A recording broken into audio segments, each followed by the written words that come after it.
like your music, don't it? Yeah, gotta get it out the mud, that's the only way to win. Who am I to point the finger like I never ever seen? Been through the ups and downs like the letter N. They don't let you through the door, better kick that again. Cause that's the only way to win. That's the only way to go. Gotta get it out the mud, gotta get it out the flow. Cause that's the only way to go. Let's go. Shooting lights out.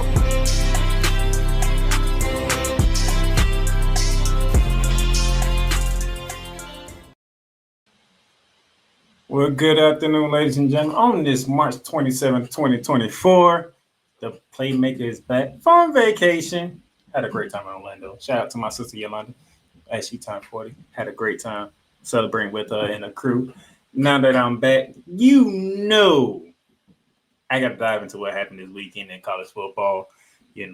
College basketball, the March Madness, the tournament, and all that good stuff. Surprisingly, though, this tournament has been very chalky on both sides. Very chalky, though. So we did have some upsets, but not as many as we've been accustomed to over the past few years. And that might be a good thing going forward. Let me see here. Oh, Victor, Mr. V-Lock is in the building. Or so I say Vekala. What's up, man? Thank you for tuning in today. I am back. Yep. Took some time off, so I wasn't the hardest working man last week, but I'm back. So we're going to see how that works out. Man, got some, going to dive into it, man, because, it's a lot to get into over the weekend. All college. I will be getting back to my NBA soon. Don't worry. To all my NBA people out there, I will be getting back talking to NBA pretty soon. Don't worry about it. I might do it. I might drop an NBA episode Friday. I don't know. I'll see how I feel. But yeah, I know the NBA, we probably down to like the final 10, 11 games left in the NBA. Don't worry, I'll get back to that. You would get some NBA content from me before we hit the playoffs. Trust me, you would get it. But man, y'all know how I feel about college basketball. Y'all know when it's this time of the month, my focus is all on college basketball, man. So we're gonna be getting it going here, and let's get to it. Well, that was my man Victor said, hey, even our hardest workers need a vacation. Yep, because I sure needed that. I sure needed that vacation and spent time in Orlando. Very, very great time. It's always a good time when I'm in Orlando. But nevertheless, let's get to it. We're going to get going with you already know, around the hardwood.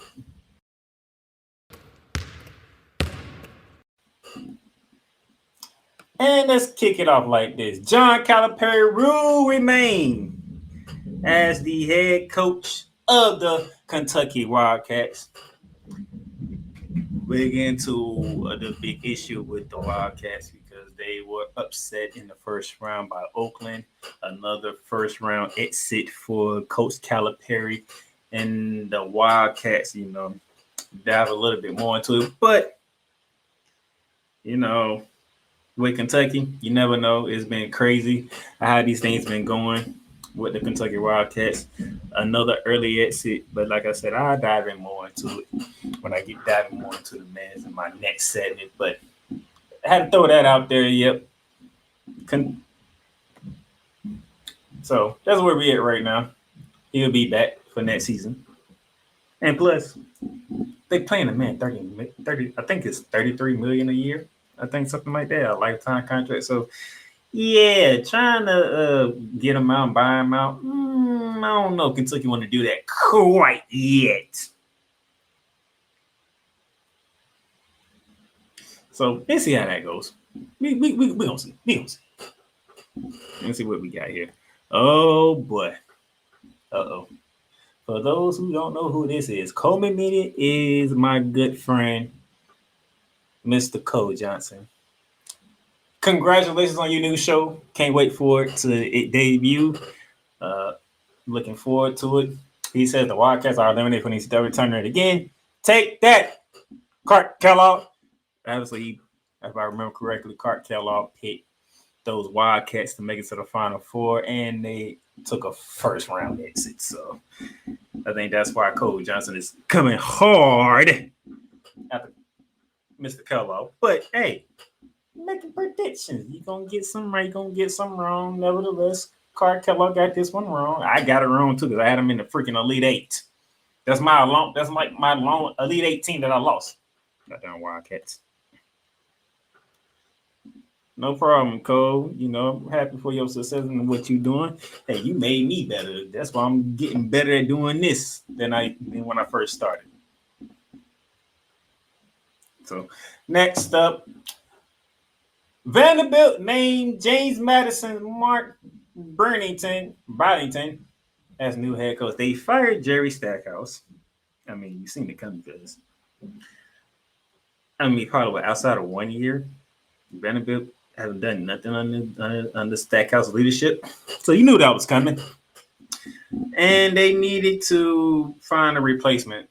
Well, not doing nothing better than the guy who led James Madison to a NCAA tournament appearances in a and I do mean very long time.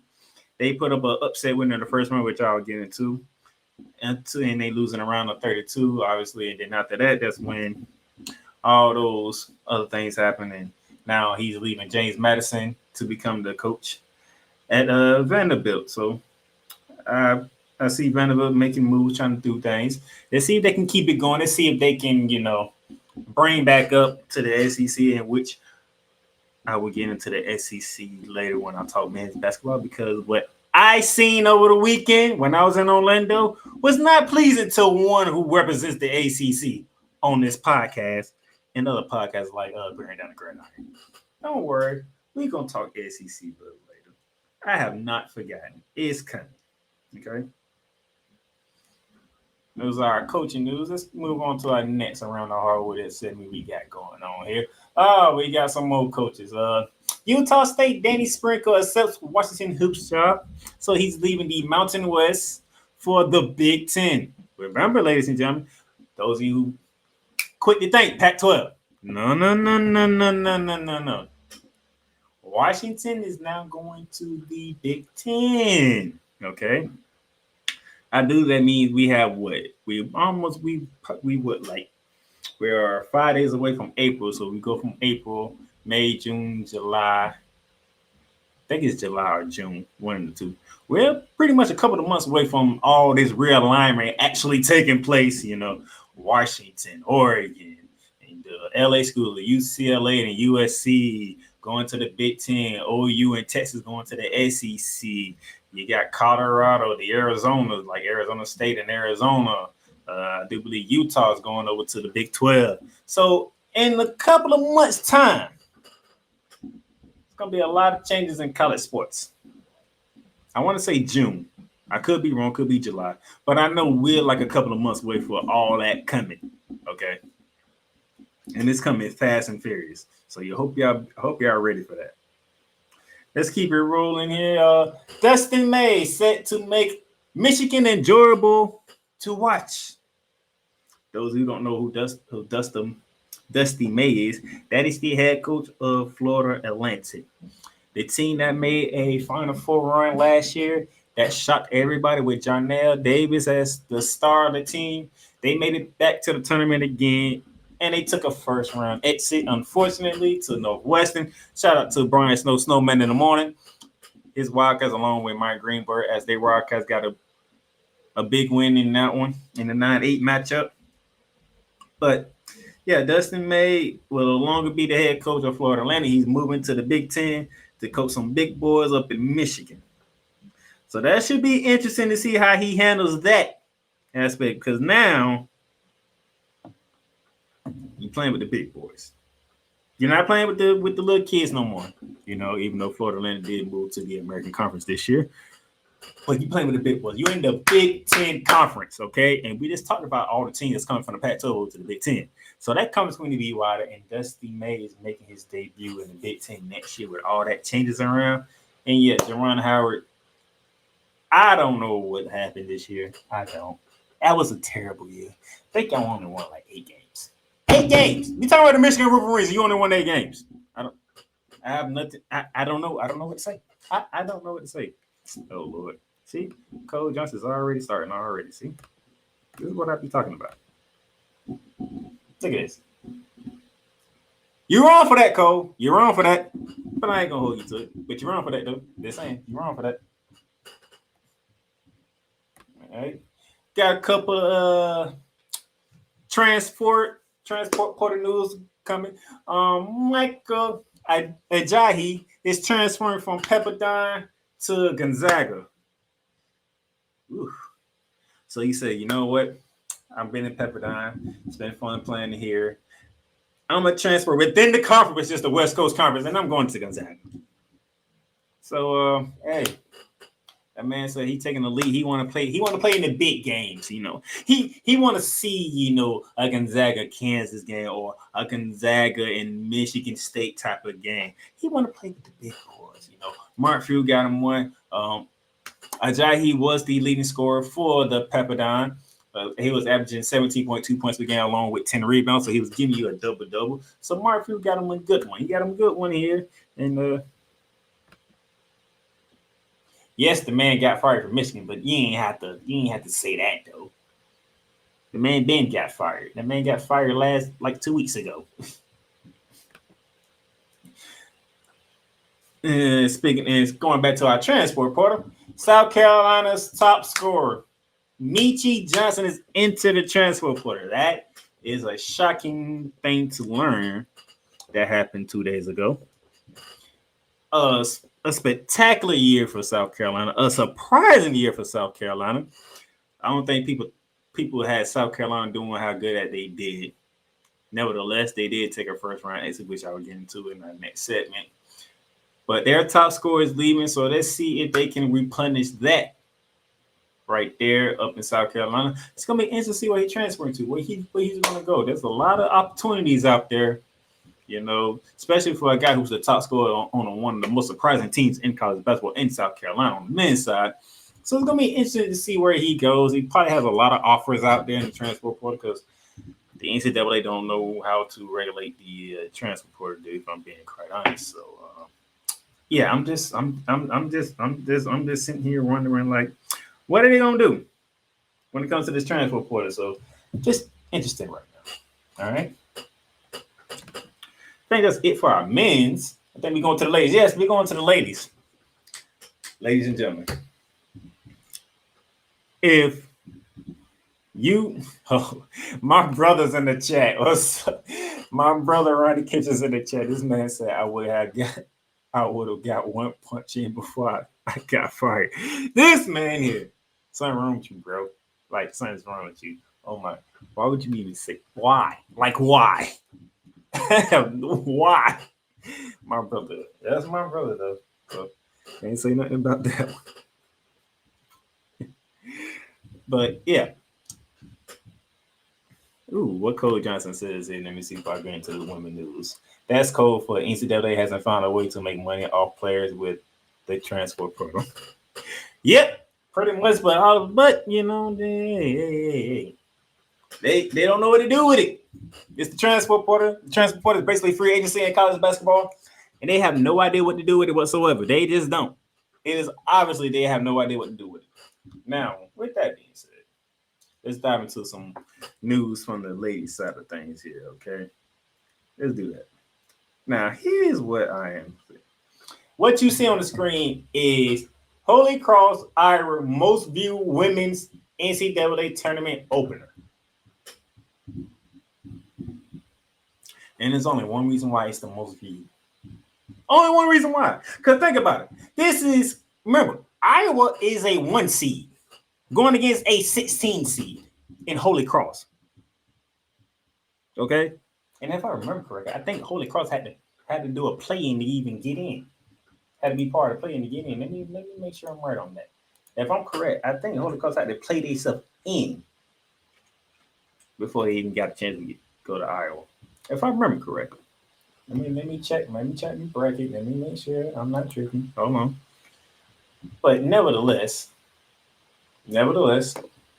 we are literally talking. I thought no, it was already in. Not a play-in. Already in. Okay, good. This is a 1 versus 16. And this is the most viewed of the first round. You could have watched North Carolina and Michigan State go at it. We're talking Florida Gulf Coast and Oklahoma. You could have watched Nebraska and Texas A&M go at it. I mean, Middle Tennessee and Louisville, which I'll get into when we talk ladies. That's a 6-11 matchup. The most you even had Alabama going against Florida State in an 8-9 matchup, Kansas versus Michigan in an 8-9 matchup. I'm giving you all these matchups, and the most viewed for the opening round of the NCAA tournament is a 16 seed versus a 1 seed. Is only one reason, and that's Caitlin Clark. When would you ever thought a 16 versus 1 seed would ever be the most viewed game in the first round? It is obviously Caitlin Clark is that spectacular, that much of a superstar in basketball, not in women's basketball, in all of basketball, that a 16 seed in Holy Cross has been viewed as much as most as they ever been viewed. Think about that. Holy Cross, Iowa, most viewed women's NCAA tournament opener. That is crazy to even say those words, but it's a beautiful thing because we all know, everybody's paying more attention to the women's game than the men's game. Not to say women, like people not paying attention to the men's game, but they are paying attention to the men's game, but they are more consumed with the women's game more than the men. And it's plain and simple. And if I remember correctly, it was like 2.3 million views of that game. And we talking a 16 seed versus a 1 seed when everybody and their mama know who's going to win that game. Everybody know who's going to win that game. I got it right here. It says the Hawkeyes 91-65 win over Holy Cross on Saturday averaged 3.23 million views on ABC. The viewership surpassed the 2.5 million who watched last year's Elite 8 game between Iowa and Louisville, making this the most viewed women's tournament game ever, excluding the Final Four and the championship game. By the way, so the record of this beat is Caitlin Clark versus Haley Van Lente when it was Iowa versus Louisville, and Iowa won that game. So the top 2 views in women's tournament history both involve Caitlin Clark.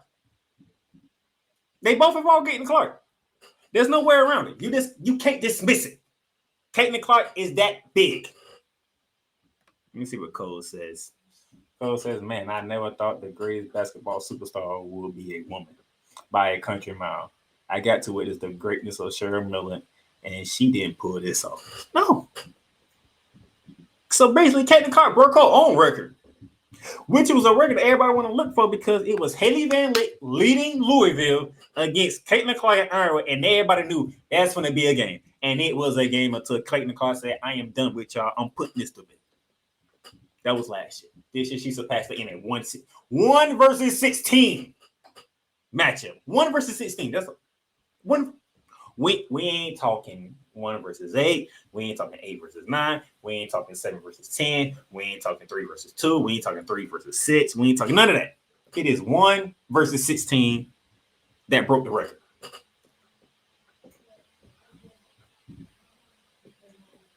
I'm moving on.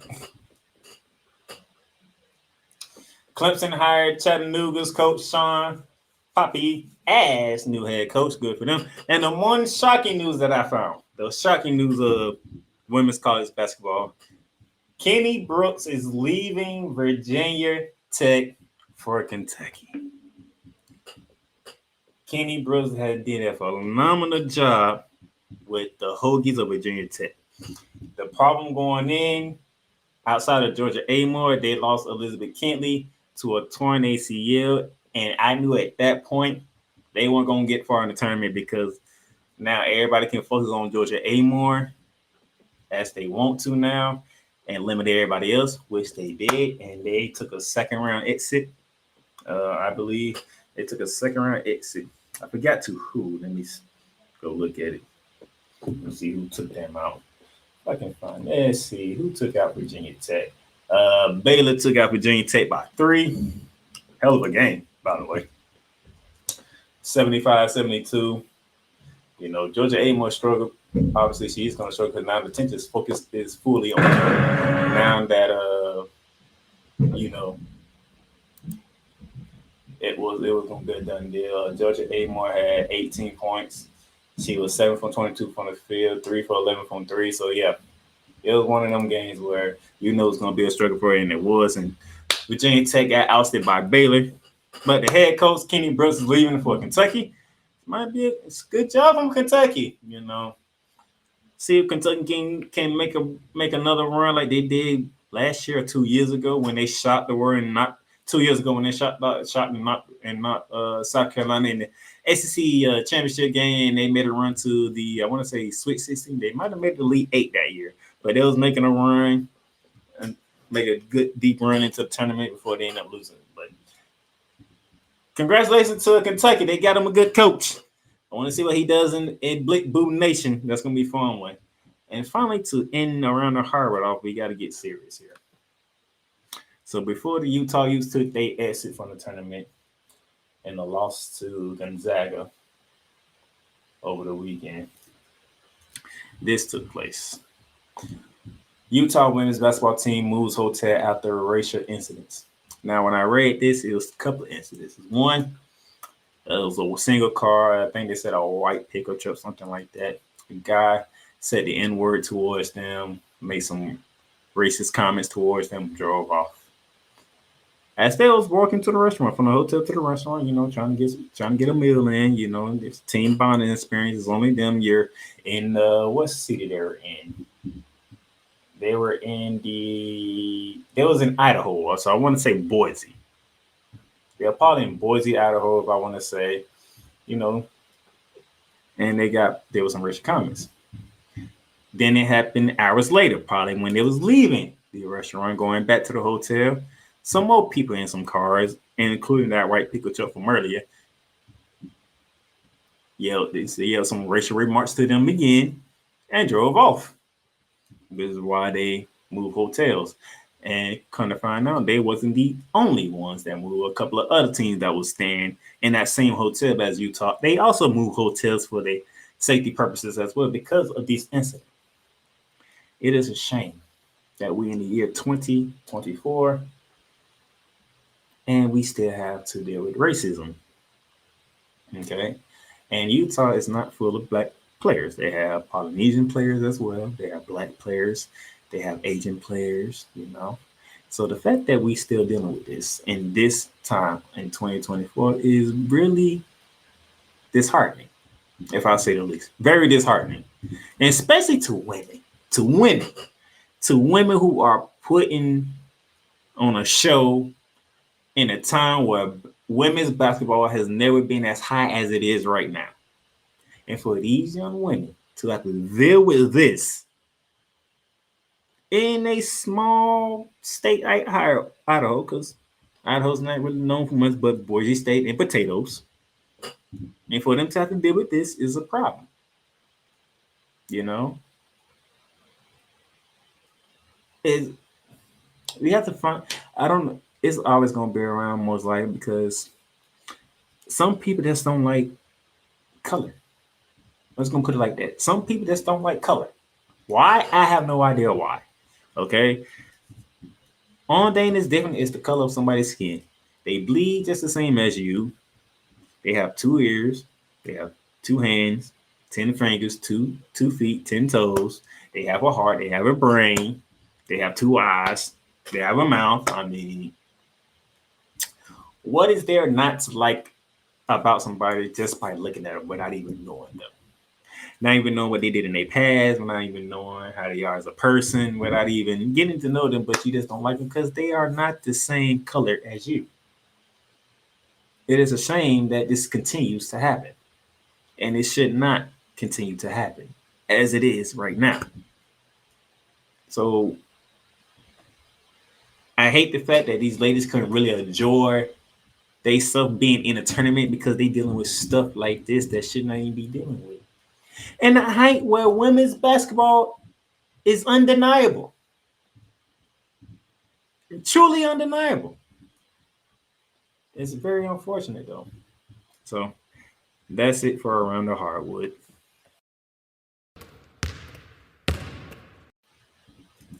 We're going to take a commercial break, and then when we come back, we're going to dive into some madness that is college basketball, starting with the men. BS3 Network presentation.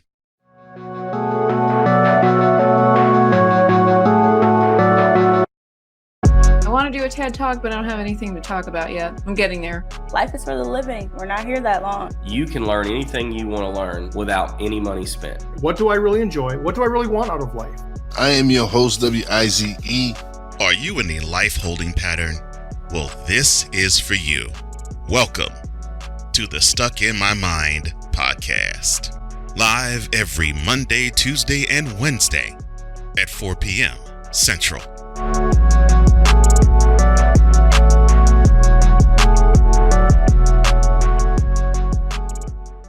Little right here. Look at the inside of these cakes. Now, when you bite into it, just as I demonstrated while you were talking at the beginning of your discussion right there, I could taste the drugs inside of this cake, Sick. I could taste the addiction within the cream filling of this cake right here, to where they not only us with that cake right there, but they made an ice cream out of it.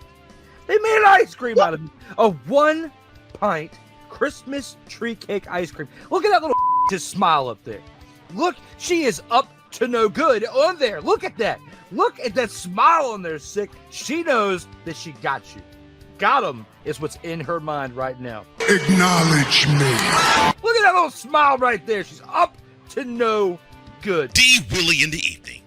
Thursdays at 11:15 p.m. Eastern, 10:15 p.m. Central. Exclusively on Sertoba Media, where the struggle is real to be awesome.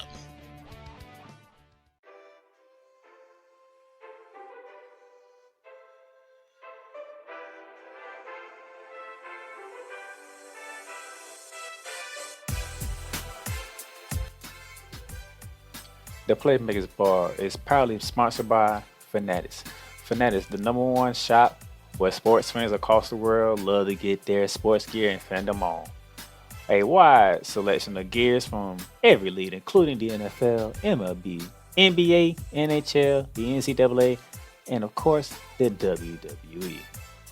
Whether it is football, basketball, baseball, hockey, even soccer, golf, no matter what sport it is, there's sports appeal for every fan of every sport.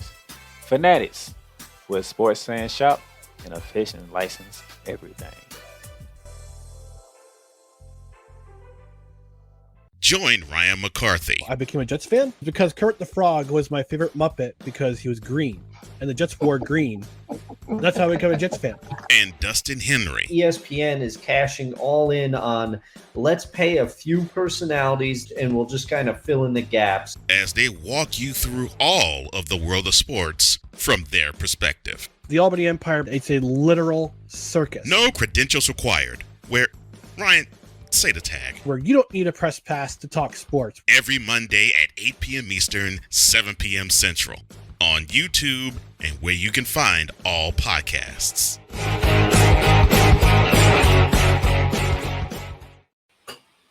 Welcome back to Shooting Lights Out on this lovely Wednesday, March 27, 2024. New commercials, I know. Shout out to Cole Johnson for creating all them commercials except for that one. Ryan McCarthy, no credentials required. Great show. Him and Destiny do a great show. They talk about everything. They can talk football. They can talk basketball. They can talk baseball. You know, they can talk hockey. They can talk whatever sport lane you in. They got you covered, okay? My man Wise, Stuck in My Mind podcast, got to be a guest on there. Had a great time being a guest on there. Love what he does, putting a spotlight on different guests and what they're doing in their journey of what we call life and how they became who they became. Love that. D Willie just a different animal. He's just a different beast, okay? That man will make you laugh, okay?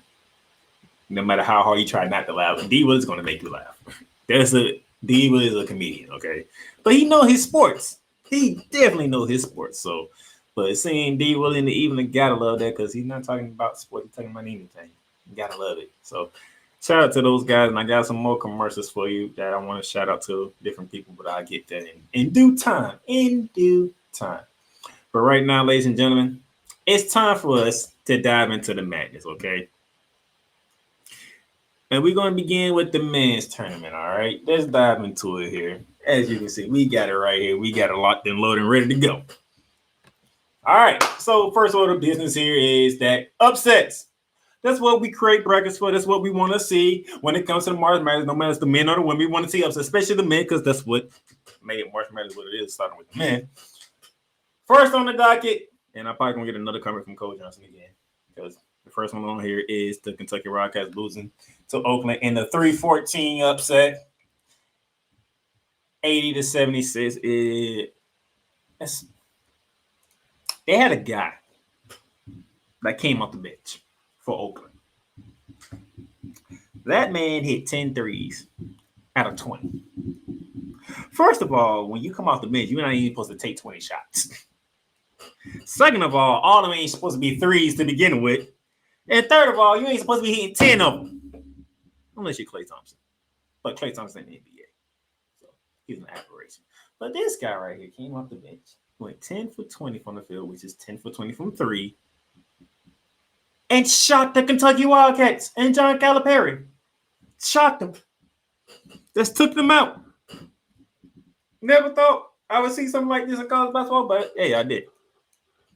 And then, speaking of John Calipari and the reason why Cole is so adamant about the Kentucky Wildcats and Clark Kellogg picking them to go into the Final Four.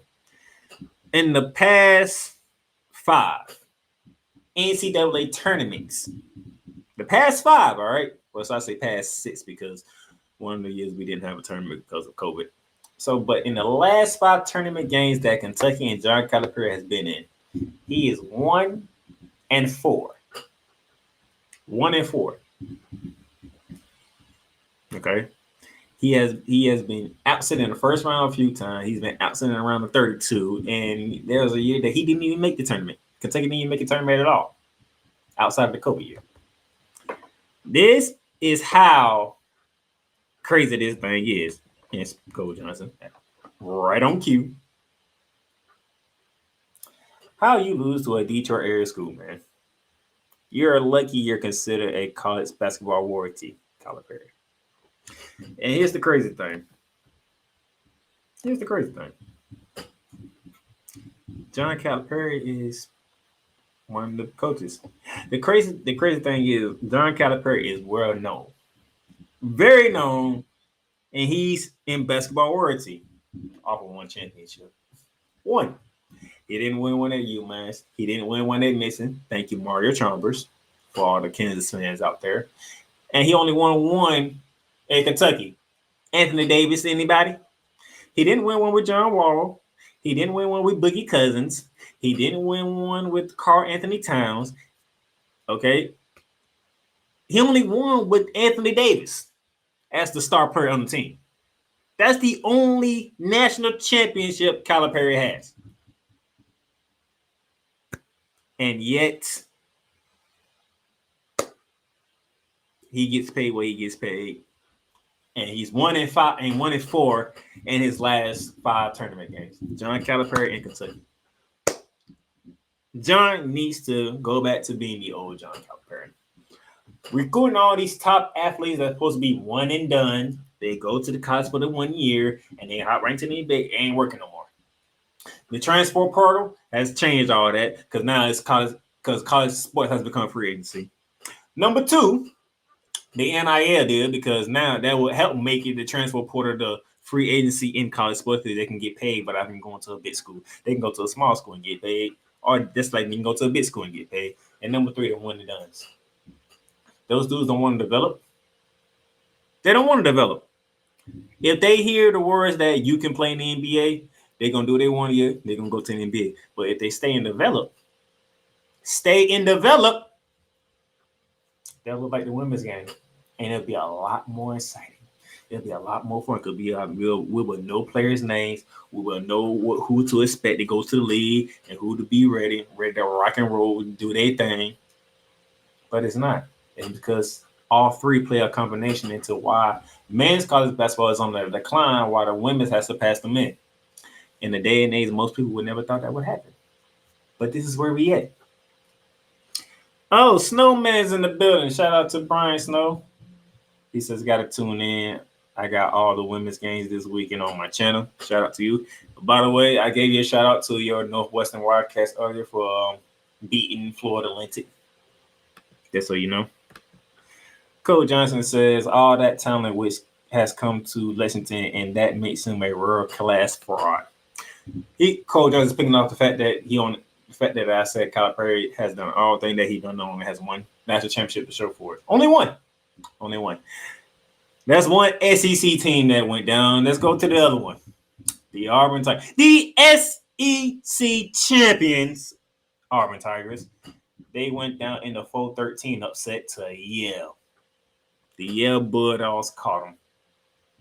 The Yale Bulldogs came back to beat the SEC champions. Remember, I told you earlier, the SEC did not have a fun day in the tournament. There go your two upsets right there. Kentucky, a 3 seed, Auburn, a 4 seed, all went down. But we'll get more into the SEC later because I could do everything together. Another upset, the 5-12 upset, as James Madison, the Dukes, as we talked about earlier, their head coach has taken a new position. Before he left, he knocked off the 5th seed Wisconsin Badgers. Shocking. And another 12-5 upset is the fact that the West Coast champion, the St. Mary Gale, they got stunned by Grand Canyon. 75-66. This is what March is made of. Madness. And speaking of madness, these ain't all the upsets because I did 1-1. Because 3 of the 4 11 seeds took down 6 seeds.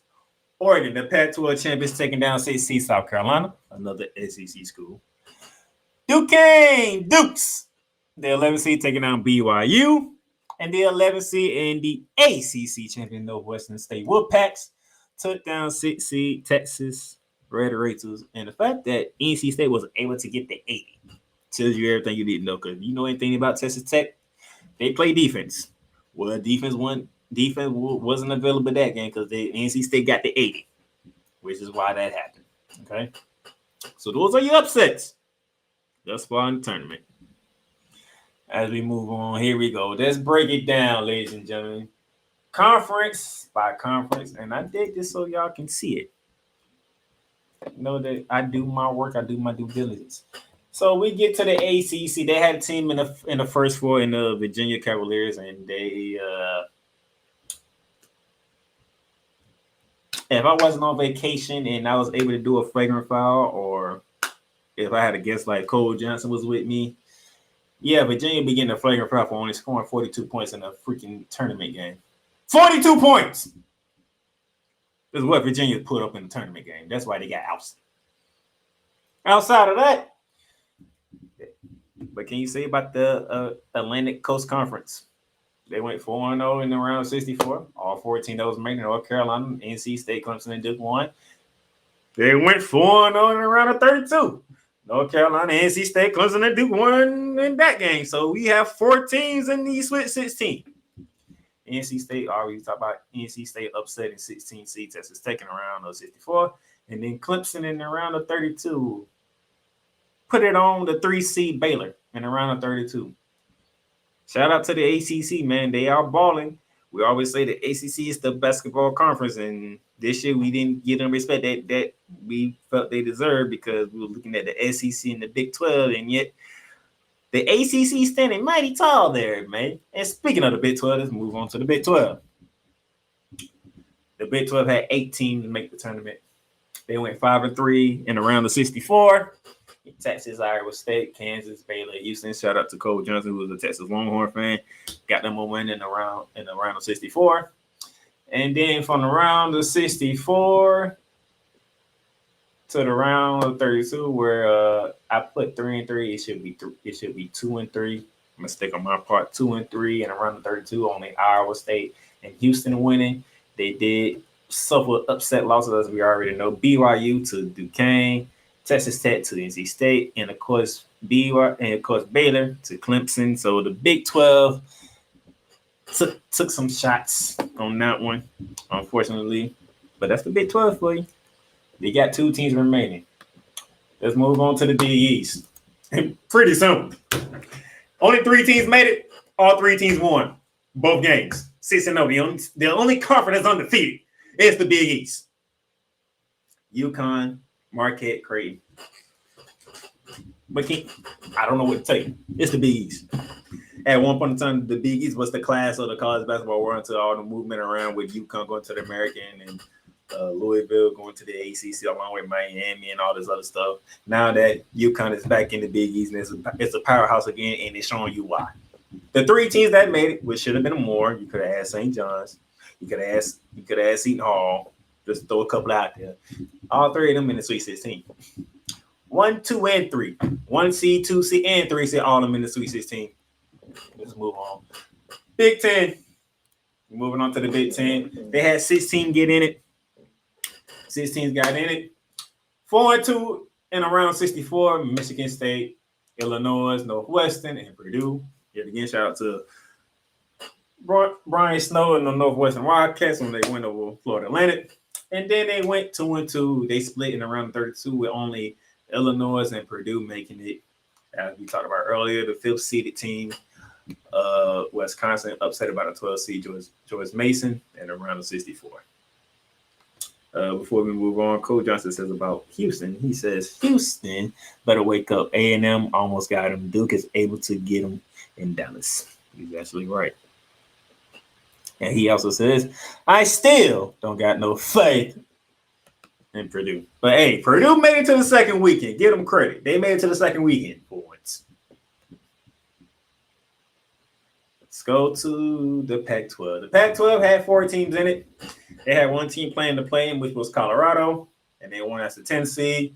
And then the Pac-12 decided to go 4-0 in the round of 30, in the round of 64. Oregon, obviously upsetting the South Carolina Gamecocks. Arizona doing their thing. Washington State doing their thing.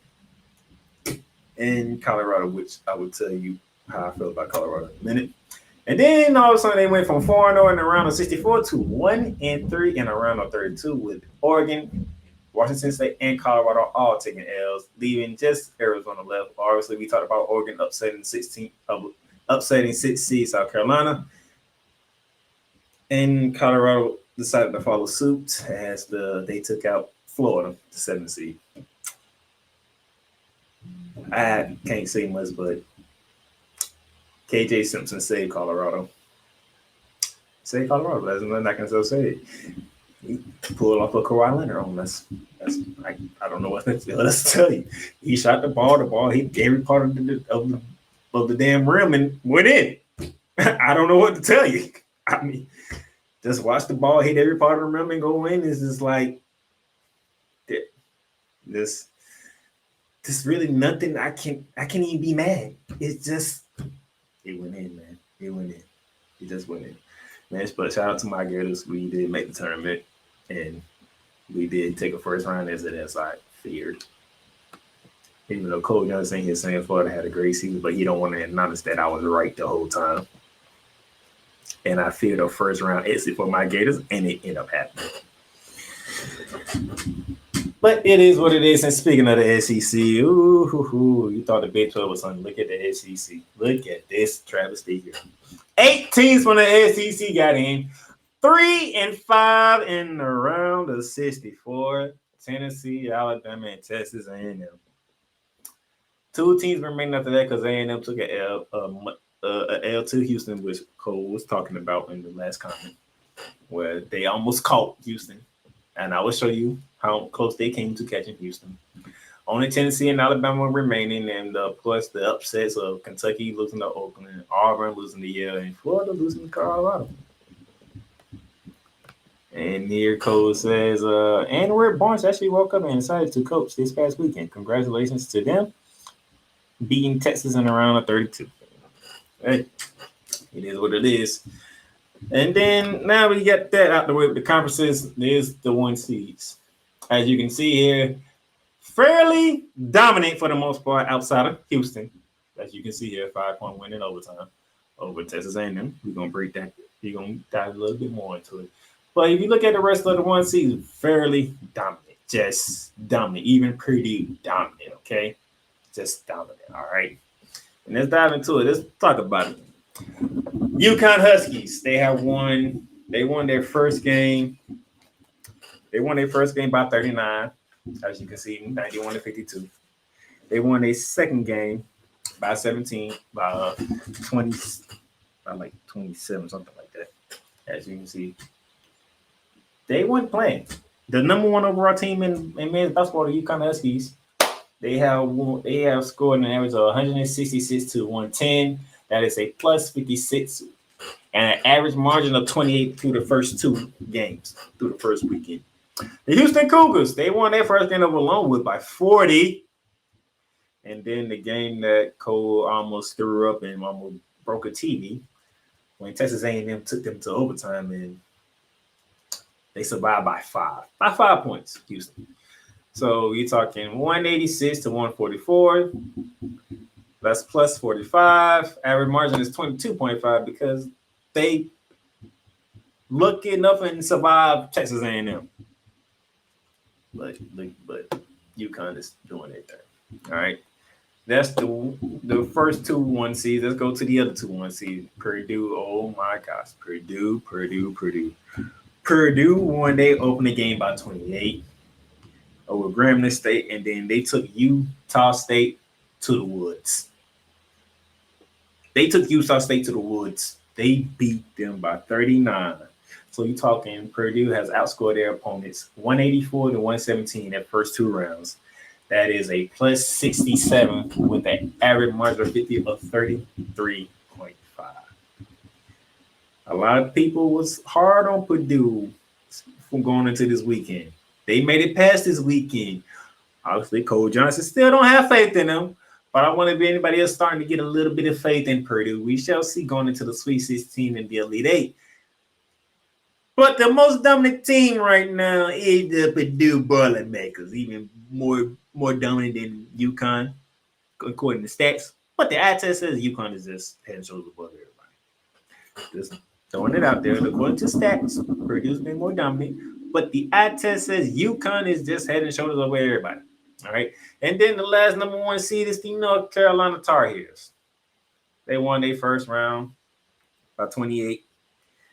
Then they beat Michigan State by 18, but it felt like more than 18 because Michigan State didn't have a chance in hell in that game, which is quite surprising because it's Tom Izzo and North Carolina sent them boys packing, like for real, packing. Like they was not playing around type packing, okay? So North Carolina 175 to 131, that is plus 44 and an average margin rate of 22 points per game. So as you can see here, outside of the 1 game by Houston when they only won by 5 with Texas A&M, the 1 seeds are being 1 seeds right now, okay? We have dominant 1 seeds outside of that close game between Houston. Been 1 seed. I mean, UConn has hold both their opponents to under 60, okay? Purdue is just whooping everybody, okay? You get to 50, we'll be in the 70s. You get to 60, we'll be in the 100s, like good gracious. And then North Carolina said both teams are being held on the 70 while we hitting 85 and 90 points. So the 1 seeds are doing their thing. You got to love it. You got to love it, okay? And here's where we are so far as the seeding for the Sweet 16. Our 4 number 1 seeds are in the Sweet 16, as we just saw. UConn, Purdue, Houston, and North Carolina. All 4 number 2 seeds are in the Sweet 16. Iowa State, Tennessee, Arizona, and Marquette. 2 3 seeds are in it with Creighton and Illinois. 2 4 seeds are in it with Duke and Alabama. 5 seeds has a couple of them with Gonzaga and San Diego State. A 6 seed and Clemson, and the 11 seed and a team that is on a winning streak like none other than the NC State Wolfpack. They had to win 5 games in 5 days to clinch the ACC championship game. Was the only way they was going to get in, and they won their first 2 rounds. Okay, they are very talking about the upset of Texas A&M, and they was the team that sent Oakland home. Their very next round in round 32. So they're on a 7-game winning streak. Shout out to the Wolfpack, man. They are doing their thing. I can't be mad at them. But these are the remaining 16 teams and the seedings that they are. So 1 and 2, 8 and they are dominant. The 1 seeds are 8-0, the 2 seeds are 8-0. Can they keep it going? So far, so good. Like I said, my bracket is still, my Final Four is still intact because I had UConn, I had Houston, which I'm pretty scared of right now. Okay, I'm a little scared because Houston is not looking too well for me right now. That's not good. They had a close call, but they still survived. Who else I had? I know I had Tennessee. I think I had North Carolina, if I remember correctly. Yep. UConn, North Carolina, Houston, and Tennessee. So I'm still good. Only lost one Elite 18, which was freaking Kentucky, but no, not Kentucky. Texas Tech was my Elite 18 that I lost to Texas Tech. Nevertheless, we still good. We still rocking and rolling, all right? All right. Tomorrow we get back into it and we open it up with Clemson in Arizona, 7:09 CBS.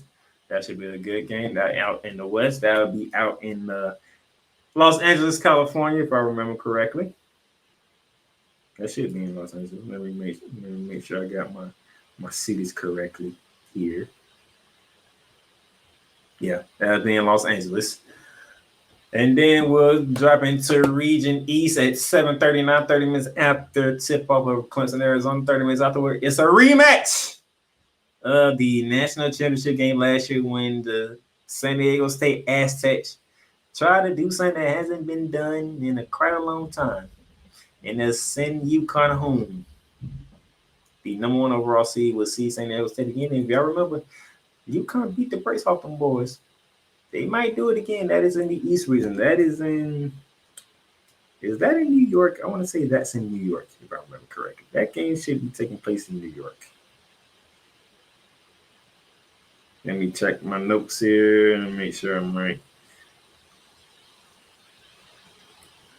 That is taking place. No, that's in Boston. TD Garden in Boston.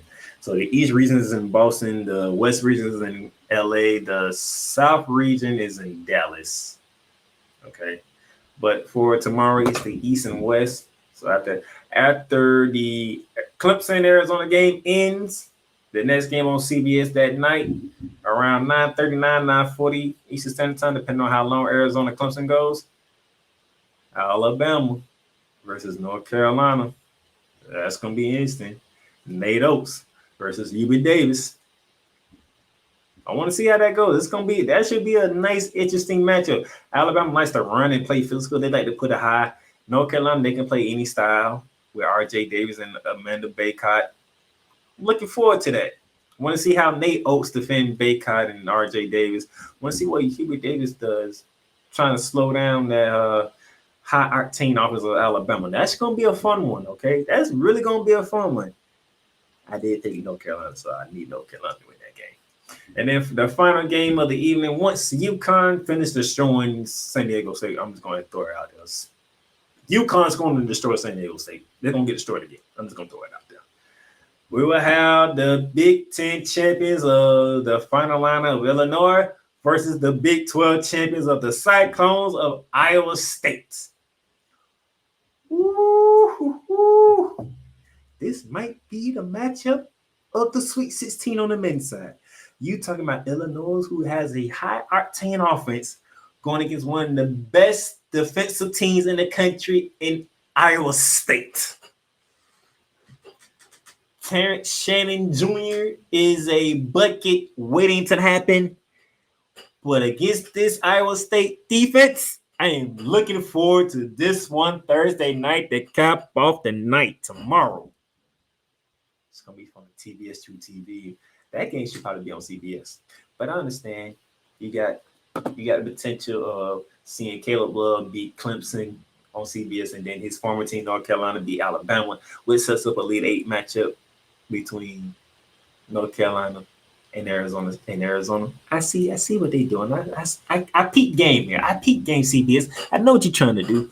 But man, that Illinois and Iowa State game, that might be the game of the day tomorrow. I'm just going to throw it. That might, because Illinois loves scoring and Iowa State love playing defense. So that's tomorrow. And then we're going to close it out on Friday. The kickoff Friday. This is what I'm talking about. The team on the hottest winning streak in college right now, the NC State Wolfpack, the 11th seed from the ACC, the NC State Wolfpack, going against a team from the conference that can't be touched. The 2 seed Marquette Golden Eagles. Something's got to give here. The winning streak of NC State coming to a halt. Or the Big East finally taking the L in this tournament because they are 8-0 right now. No, they 12. They are 12-0 right now. I'm sorry. I mean, the Big East has not lost a game.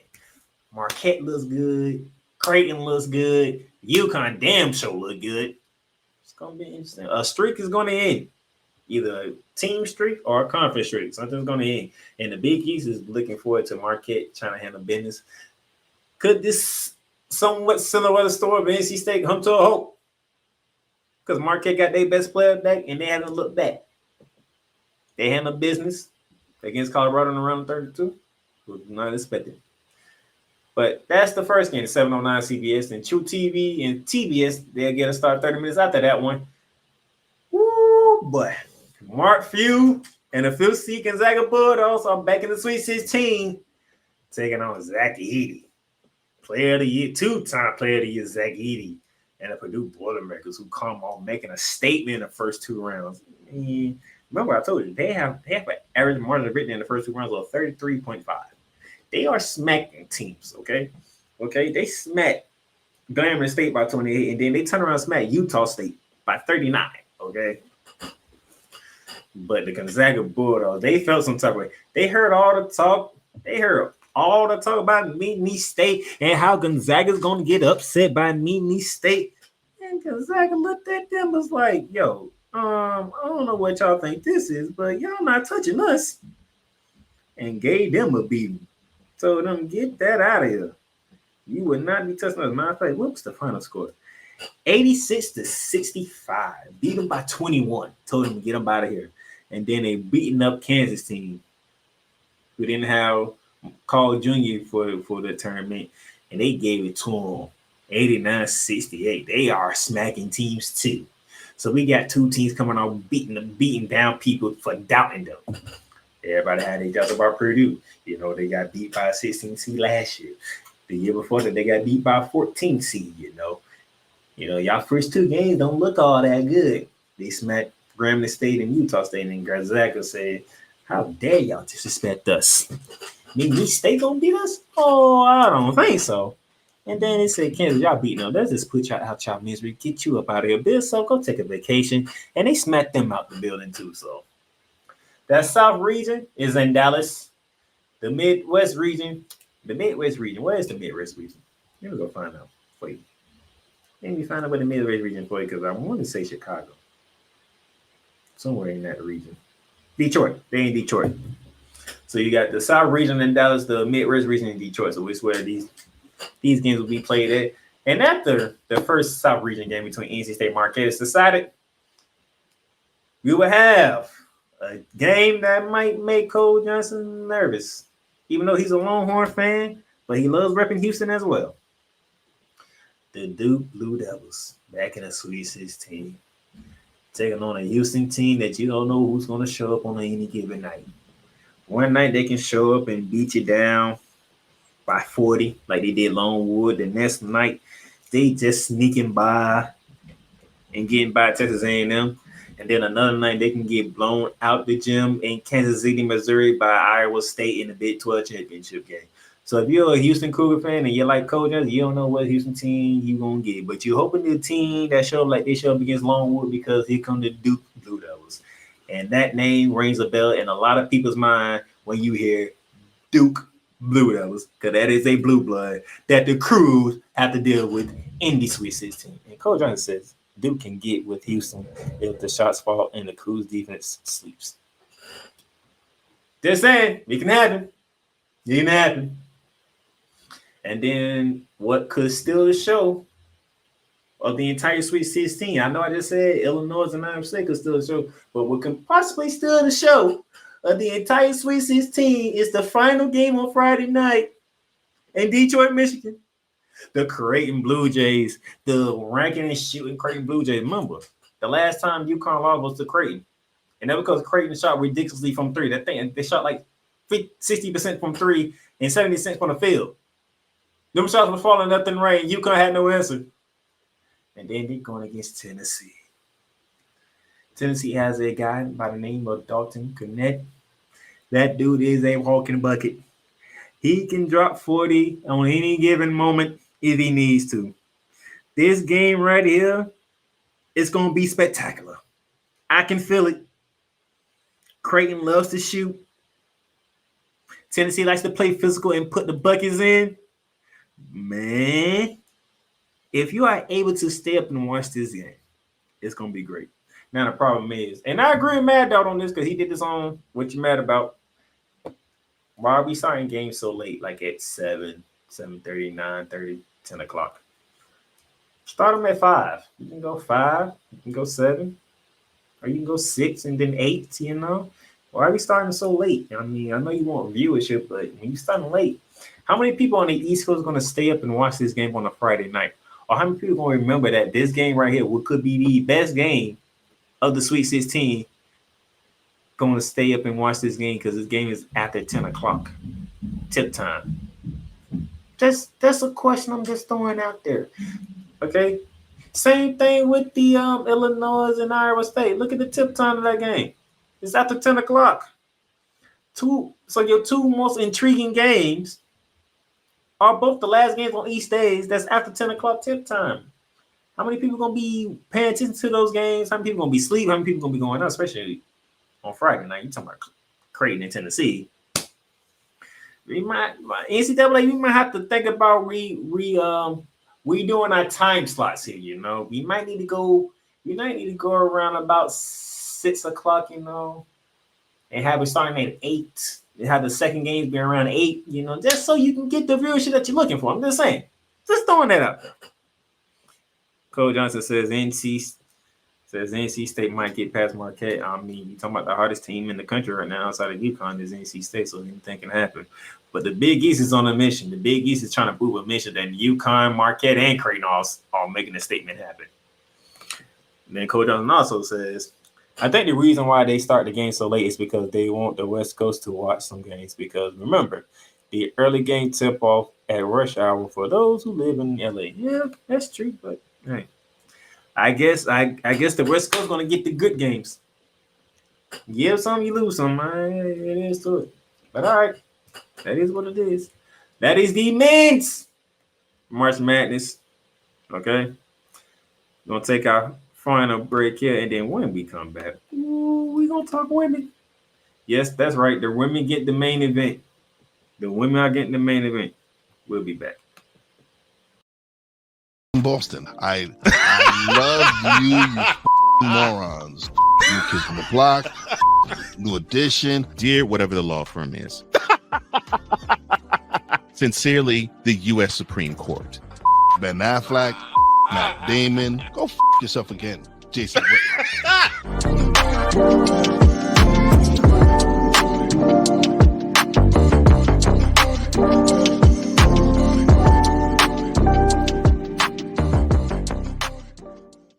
Join the transporter to Hades. Your butt and gut becomes one. Join the reformer of hooker whores. This is my daughter, Placenta Booty Johnson. Join the bronze god. Whenever you are in distress, take off your baseball cap and throw it in the air. Join your very own superhero of broadcasting, Chris Bass. So whatever color crayon they get, they palm it and do 2 circles, and that translates to I can be the black people. As she takes you through the week's paces in Baseline. Live every Saturday at 8 a.m. Eastern, 7 a.m. Central, Pacific time zone people, just stay asleep when this is on live and just catch the recording. Exclusively on the Chris Bass YouTube channel.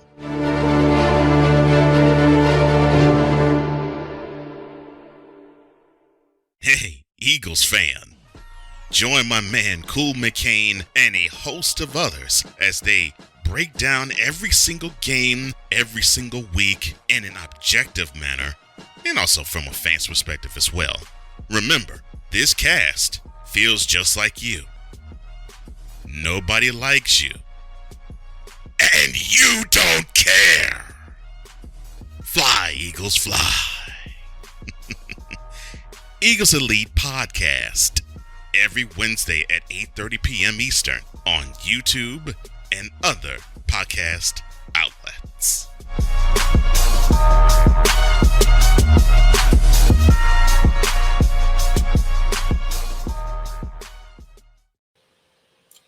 Welcome back to Shooting the Lights Out. Shout out to Wise and Cole Johnson. Mentality, great show, lovely show. And the fact that would never get old to me because Wise just came out of nowhere. It was like F everything Boston. And he just went through the list. Everybody from Boston and F them. Even if he liked them, he's F Boston because he just from Boston. So, and plus, Wise going off from politicians will never get old either. Love that. Okay. Shout out to Chris Bass and Baseline. That man is something special. Okay, if you want to be like holding your stomach laughing, Chris Bass will have you rolling. Okay, I encountered Chris Bass one time, and man, it wasn't the same for me after that. That's all I gotta say. That's all I gotta say. And then my co-host on Monarchs of Wrestling, Mr. Cool McCain. As an Eagle fan, he does a great job with that, with Diva, that whole crew with Eagles Elite. Enjoy that. Also, if you haven't subscribed to Monarchs of Wrestling Monday nights, 6:30 Eastern Standard Time, get you ready for WrestleMania. Just to throw a little shameless plug out there real quick. All right, ladies and gentlemen, let's get to the main event. It's only one thing left to talk about. It's the main event. It's the one that most people are paying attention to. It is the women's NCAA tournament. Okay, it is the women's NCAA tournament. There's nothing else to pay attention to. All right. I'll get to the NBA when I get to the NBA. But this tournament right here is shaping up to be what I thought it was going to be. It's been mostly chalk. You had a couple of upsets, but it's been mostly chalk along the way, which is what we want. Because we want the stars deep into the tournament, and is what we get. Now, I did say it's been a few upsets. Middle Tennessee State taking down Louisville. I'm not really surprised because I knew Louisville ain't been the same. When the Heavy Bentley transferred to LSU, I knew this had somebody that was going to get caught, and they got caught in the first round. And then the big upset, Coach Larson had her Blue Devils come back from an 18-point deficit in Columbus, Ohio. Not only stunned the Ohio State Buckeye fans, but the Ohio State Buckeyes themselves, and sending them home packing in the round of 32. Shout out to Coach Lawson and the Duke Blue Devils. Big time upset on that side. Gotta give them credit for what they did. Gotta give them love for that. Now, unlike like I did with the men, I reversed the roles. We're gonna dive into the top seeds of the women's first, and then we're gonna break it down by conferences. All right. So the one season, the women's, they have been pretty much done it like the men. Outside of Iowa, who had a scare by West Virginia on Monday night. With an unseeded herd of free throws, it was like 35-3 in free throw attempts for Iowa over West Virginia. That's crazy. But nevertheless, let's dive into it piece by piece. The number one team in all of basketball, men and women, the South Carolina Gamecocks. Obviously, we expected South Carolina to do what they did at Presbyterian in 91-39. But look what they did in North Carolina. Look what they did in North Carolina. They beat the brakes off North Carolina. Oh, my Lord. I don't know how Deja Kelly was feeling doing that game, but it was over. It was just over. Like, South Carolina was up, I think it was 56-19 at halftime. 56-19 at halftime. Think about that. South Carolina was up 56-19 at halftime. You just had to know that if you're a North Carolina fan, you knew your season was done. It was just done. And it was like when South Carolina cheated North Carolina that there was a 20 seed. You just felt bad for Deja Kelly and the North Carolina Tar. You just felt bad. It's like, that is ridiculous of what they look. As those who can see and read it, those who are listening to the audio or just listening in person without watching the video. South Carolina has scored 179 points and they only gave up 80. That is a plus 99. They are almost plus 100 in 2 games with an average margin of victory of 49.5. The best team of all of college basketball is South Carolina Gamecocks. The way they're just beating teams is just disrespectful, okay? They are the number one overall seed. The second number one seed was the Iowa Hawkeyes, okay?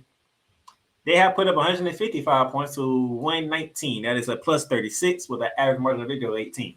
That's because of that scare that they had on Monday against the West Virginia Mountaineers. West Virginia, despite taking, let's say, 32 less free throws than the Iowa Hawkeyes, only lost by 10. Could that be a scare point for the Kenton Carter and Iowa Hawkeyes, or that could be a launching point for Kenton Carter and the Iowa Hawkeyes because they almost lost in their final game at Cova Hawk Arena? That's a question. Then your third number one seed was the USC Trojans, winners of the Pac-12. They came out there. They went up against Texas A&M Corpus Christi, the Islanders, and they treated like Islanders because they beat them by 32.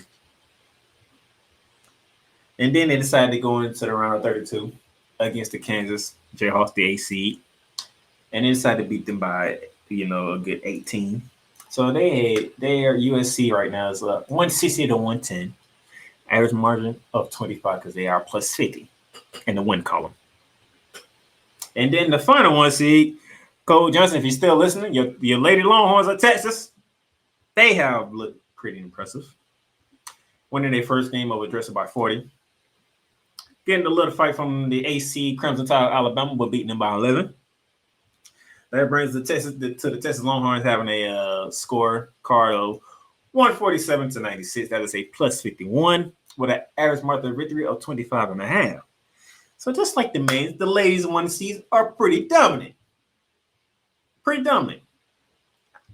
Outside of a scare from West Virginia to Iowa, and Alabama putting up a fight somewhat against the Longhorns. Outside of that, it's been dominant. And it's been more dominant by South Carolina more than anybody in college basketball. They just beating everybody, okay? So now that we got the 1 seeds out the way, let's break it down by conferences. The ACC, they saw 8 teams come from that conference. 5-3 in the round of 64 with North Carolina, Duke, Virginia Tech, Notre Dame, and NC State. And then in the round of 32, they went 3-2. Losing Virginia Tech and NC State. Losing Virginia Tech and missing the team here. And North Carolina. South Carolina just destroyed them. Let's talk about it. My bad. So you have Duke, NC State, and Notre Dame left. The upset loss over Louisville, taking that L in around 64 to 11 seed, Middle Tennessee State. So we have 3 remaining from the ACC. Let's move on to the Big 12. The Big 12 saw 7 teams get in it.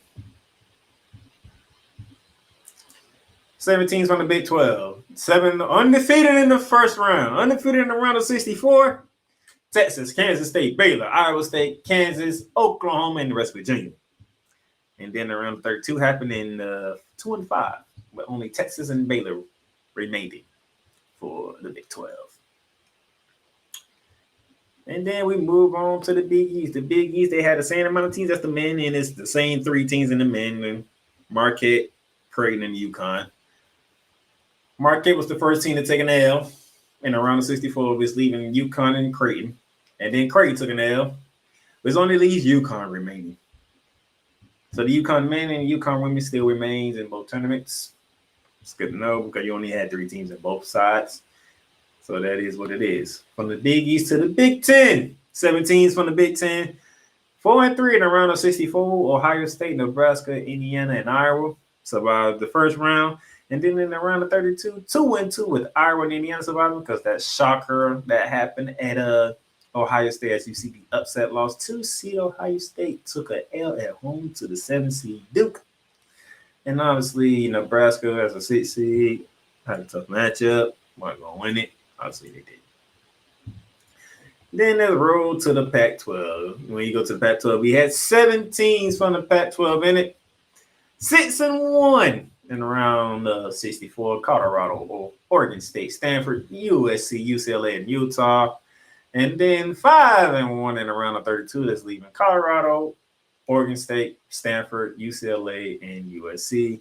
With the lone loss coming from Utah, we talked about earlier with the whole racial remarks and all that type of stuff, they weren't focused and they took the L to the Gonzaga Bulldogs. And then the SEC coming in with 18 just as last the man. Had two teams playing the play-in. Auburn took an L, Vanderbilt took a W. And then 5-2 in the round of 64 with South Carolina, Alabama, Tennessee, Ole Miss, and LSU winning. And then 2-3 in the round of 32, leaving South Carolina and LSU. Obviously not surprising when you see Alabama as an 8 seed, Tennessee as a 6 seed, and Ole Miss as a 7 seed. Not very surprising.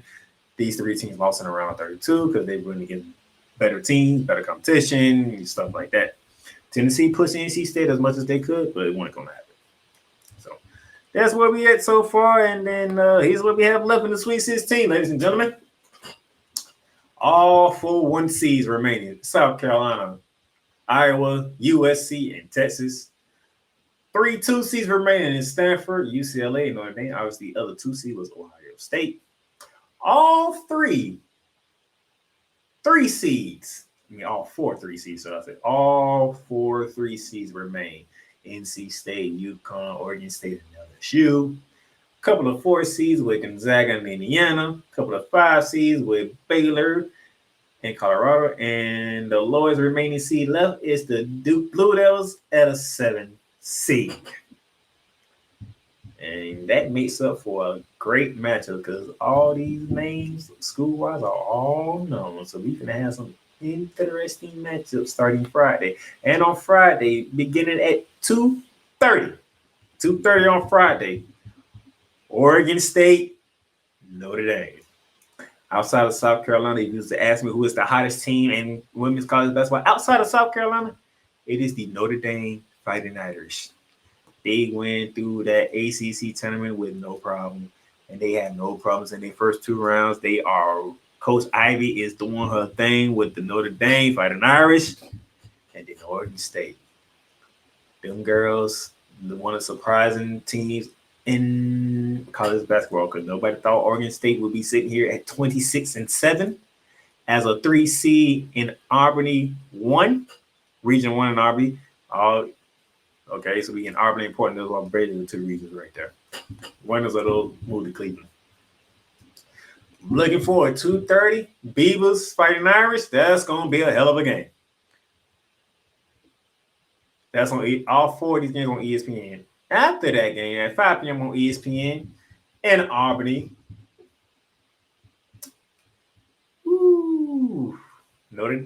Indiana got their hands full. They looked good in the tournament, but now they're going against the best team in all college basketball in South Carolina. It's going to be a tough one for Indiana. Let's see if they can make it a game with the South Carolina Gamecocks because remember, they are winning by an average of 49.5 points per game in 2 games in the tournament already. They are smacking teams. They just got done smacking North Carolina. Indiana's a 4 seed. If they can stay within distance through the first half, they have a chance to play. If South Carolina treat them like they did in North Carolina, by halftime, that game's over. You can say by midway in the second quarter, the game over. Indiana got their hands full. Can they hold on and take down the Gamecocks? I don't see it. But it's going to be a tough one.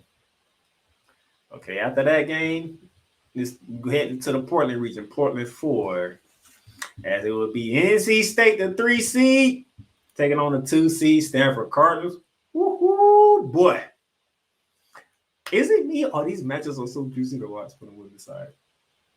NC State versus Stanford. Stanford escaped at home over Iowa State. It took overtime to get it done, but they escaped. Cameron Brent fired out when they had 8 points.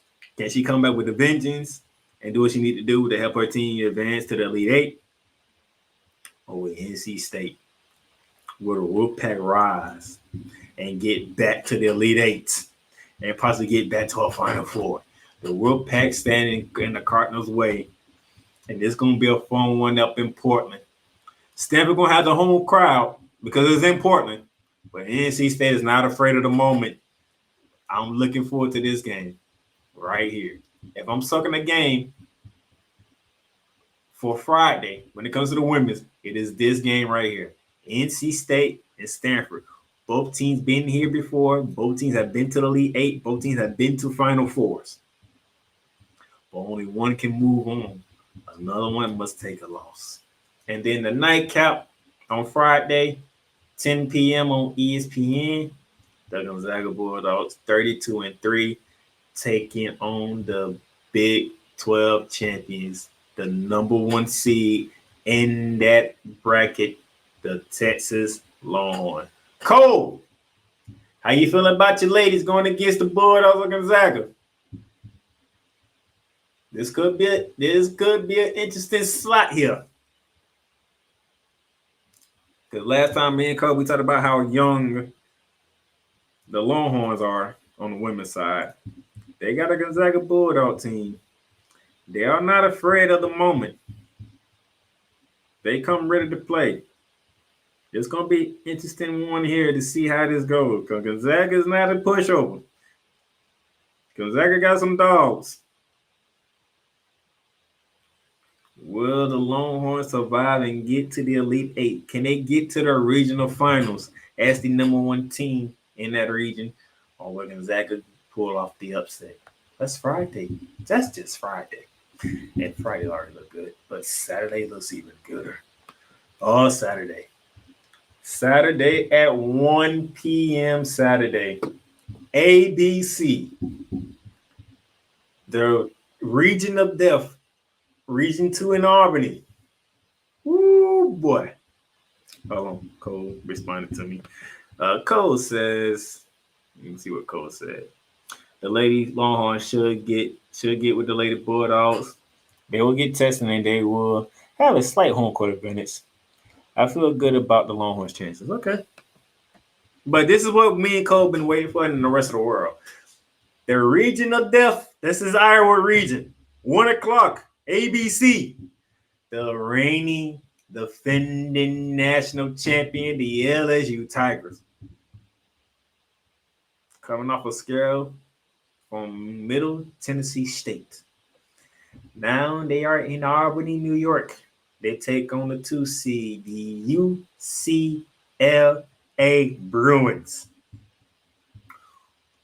That's a juicy way to get started. We get the national defending champions to kick it off, and they got the 2 seed UCLA. Oh, this gonna be a good one right here. It's gonna be some interesting games on Saturday to kick this one off. And then after that, we're gonna stay in Albany. We're gonna stay in Albany at 3:30. Because we got the number one girl in all of basketball, Caitlin Clark, taking the floor. And they going against Colorado. Ooh, Colorado. Colorado was the one who came out of that interesting game between Colorado and Kansas State. Colorado and Iowa, they faced off before. I think Iowa escaped that game, if I remember correctly. I think Iowa escaped that game. Let me see if I can find it. Let me go do some research and try to get you that score. Let's see. Did they face off? Somebody said they faced off. I want to see. Because I know they faced off twice with Kansas State, surprisingly. How that worked out.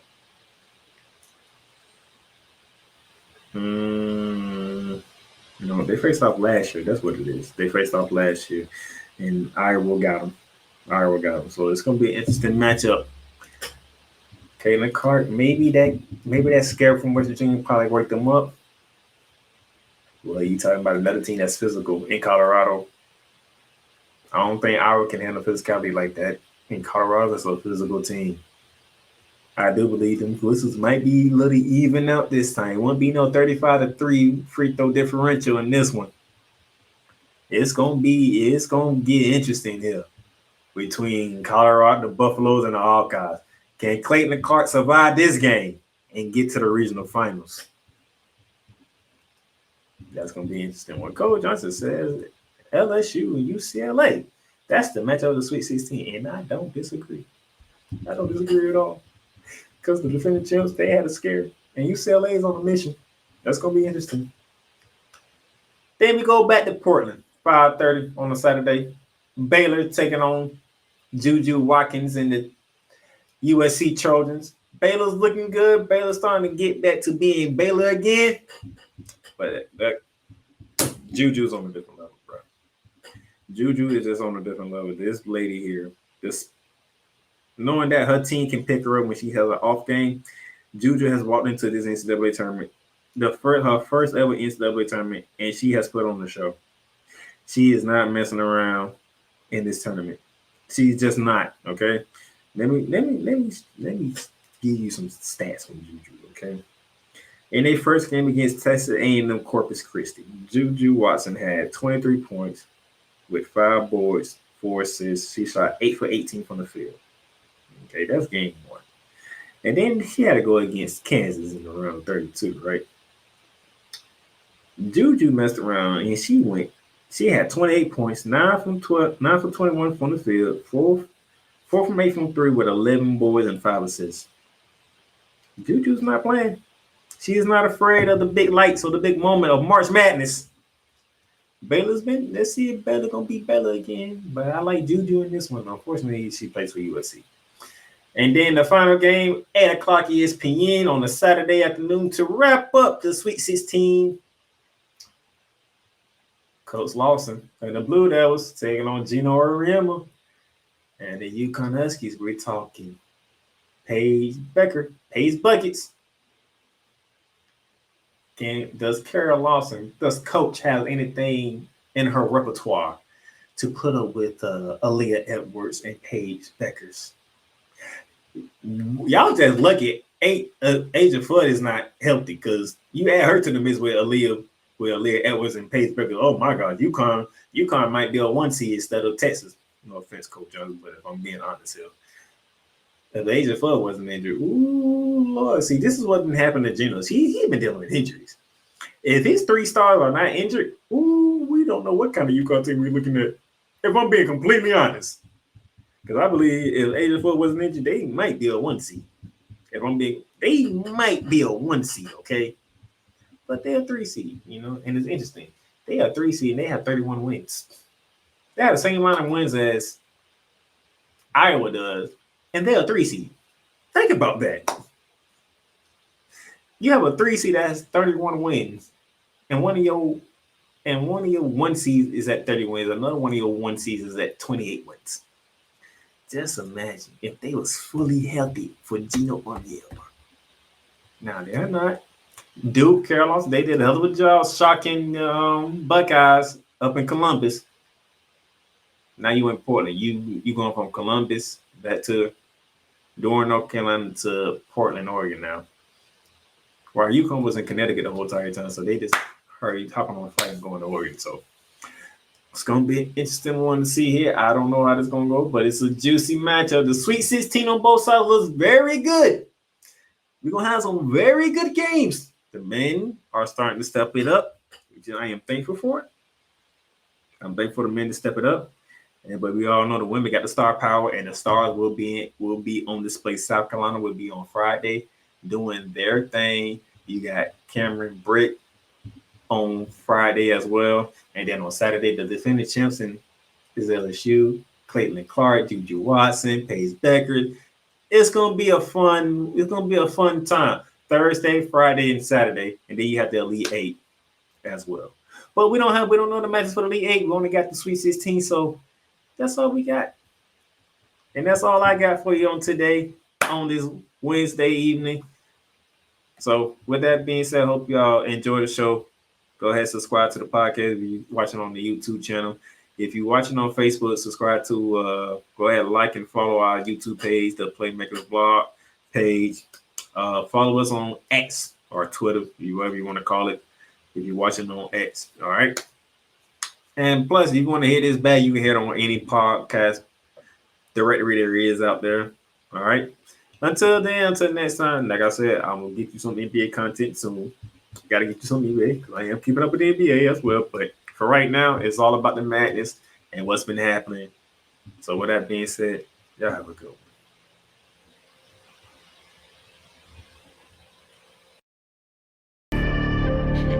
You've done great, but you can't stop. stop here. You can't stop now. You gotta keep going. Through all your trials and your tribulations, you gotta keep pushing. Now, finish your canvas. Yeah, gotta get it out the mud, that's the only way to win. Who am I to point the finger like I never ever seen? Been through the ups and downs like the letter N. They don't let you through the door, better kick that again. Cause that's the only way to win. That's the only way to go. Gotta get it out the mud. Gotta get it out the flow. Cause that's the only way to go. Let's go. Thank you for tuning in to today's episode. If you want to follow the podcast, you can follow it on all streaming platforms, including Apple Podcasts, Google Podcasts, Spotify, Stitcher, and a whole lot more. This has been Shooting the Lights Out. Masterpiece.